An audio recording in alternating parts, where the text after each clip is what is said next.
మీరు కూడా మీ long term responsibilities కోసం పీపీఎఫ్ లో ఇన్వెస్ట్ చేద్దాం అనుకుంటున్నారా? సో ఈ రోజు పీపీఎఫ్ కి మ్యూచువల్ ఫండ్స్ కి కంపారిజన్ చూద్దాం. ఇన్వెస్ట్మెంట్ పీరియడ్ వచ్చేసి 15 ఇయర్స్. సో 15 లాక్ గనక వన్ టైం పీపీఎఫ్ లో ఇన్వెస్ట్ చేసినట్లయితే ఎట్ ద రేట్ ఆఫ్ 7.1%, మనం ఇన్వెస్ట్ చేసిన అమౌంట్ వచ్చేసి 15 లాక్ అయితే ఎండ్ వాల్యూ వచ్చేసి 41,96,000. అదే 15 లాక్ గనక one time equity mutual fund లో ఇన్వెస్ట్ చేసినట్లయితే at the rate of end value వచ్చేసి 82,10,000. ఇప్పుడు మనం వన్ టైం ఇన్వెస్ట్మెంట్ చూసాం కదండి. ఇప్పుడు మనం ఇయర్లీ వన్స్ ఇన్వెస్ట్ చేస్తే ఎంత అవుతుందో చూద్దాం.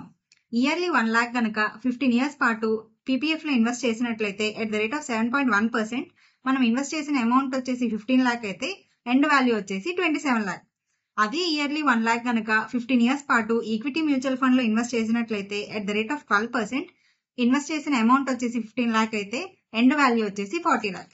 సో నెక్స్ట్ టైం మీరు ఇన్వెస్ట్మెంట్ వెహికల్ ని చూస్ చేసుకునేటప్పుడు వైజ్ గా చూస్ చేసుకోండి.